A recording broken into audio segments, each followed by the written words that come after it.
এই ঘটনার মারা যান জোনাকি। এই জোনাকির হাজবেন্ড মনির হোসেনের পার্শ্ববর্তী বাড়িতেই হলো এই প্রধানের ভিকটিমের মোবাইল চোরের বাড়ি।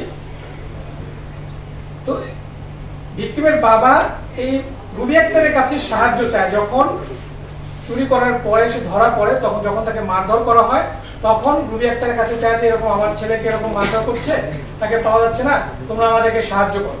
এরপরে রুবি আক্তার এটার সাথে ইনভলভ হয়। ইনভলভ হওয়ার পরে এই যারা এখানে বাচ্চু মেম্বার যে অ্যাকিউজড, যে অলরেডি আজকে একটি মামলা হয়েছে, আপনারা সকলে অবগত আছেন, যেখানে 38 জনকে আসামি করে এবং 20 থেকে 25 জনকে অজ্ঞাতনামা আসামি করে একটি মামলা দায়ের করা হয়েছে মুরাদনগর উপজেলার বাঙ্গারা বাজার থানায়। সেখানে 3 নম্বর আসামি হচ্ছে বাচ্চু মেম্বার। এই বাচ্চু মেম্বার 1 তারিখে এই চুরির ঘটনাকে সালিশের মাধ্যমে নিষ্পত্তি করার চেষ্টা করা হয়। বাট পরবর্তীতে যখন এই বোরহানকে পাওয়া না যায়, তখন বোরহানের বাবা থানায় একটা অভিযোগ দায়ের করে। কয়েকজন আমাদের এই আর মামলার 5 নম্বর আসামি রবিউল এবং তার সাথে আরো কয়েকজনকে 4 জনকে অভিযুক্ত করে একটি অভিযোগ দায়ের করা হয়। এই অভিযোগটা দায়ের করার পরে মূলত যারা এই বাচ্চু মেম্বার এবং এই রবিউল তার ফ্যামিলির একটা আক্রোশ ছিল যে কেন অভিযোগটা দায়ের করা হয়। পরবর্তীতে 3রা জুলাই এটা নিয়ে নিষ্পত্তি করার চেষ্টা করা হয়। এটা নিয়ে পারিবারিক গ্রাম পর্যায়ে একটা মিটিং করা হয়, সেখানেও এটা নিষ্পত্তি হয় না। এবং পরবর্তীতে আমাদের প্রাথমিক অনুসন্ধানে যেটা জানা যায় যে 2 তারিখ রাতে একটা পরিকল্পনা করা হয় এই রুবি আক্তারের ফ্যামিলিকে সাহায্য করার জন্য, এবং সে অনুযায়ী 3 তারিখ সকালবেলা ওই এলাকার চেয়ারম্যান সহকারে আরো কিছু ব্যক্তি, ওই বাচ্চু মেম্বার, রবিউল, এরা সবাই খুব ভোরবেলা এখানে আসে। এবং রাতের বেলায় এই মামলার যে 2 নম্বর আসামি, আমাদের প্রাথমিক অনুসন্ধানে জানা যায় যে ভিকটিমের যে এখানে ছেলে, যে তিনিও মারা গেছেন এই ঘটনায়, তাকেও 2 তারিখ রাতে ফোন করে বলা হয় কালকে তুই বাড়িতে আসিস, তোর বংশ নির্বংশ করে দেওয়া হবে, এরকম একটা থ্রেট দেওয়া হয়।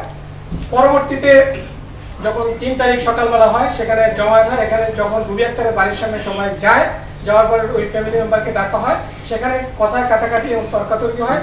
তর্কাতর্কির এক পর্যায়ে এই রুবি আক্তার এবং তার মেয়ে এই চেয়ারম্যান এবং মেম্বারকে গায়ে হাত দেয় বা হাতাহাতির একটা ঘটনা ঘটে, এবং সেখান থেকেই মূলত এই ন্যাক্কারজনক ঘটনা সৃষ্টি হয়। এবং লোকজন অতর্কিত সবাই মিলে তাদের বাড়িতে হামলা করে একই পরিবারের 3 জনকে, যেখানে রোকসানা আক্তার রুবি, তার ছেলে রাসেল এবং তার মেয়ে জোনাকি, তাদেরকে নির্মমভাবে পিটিয়ে হত্যা করা হয় এবং তার বাড়ি ভাঙচুর করা হয়।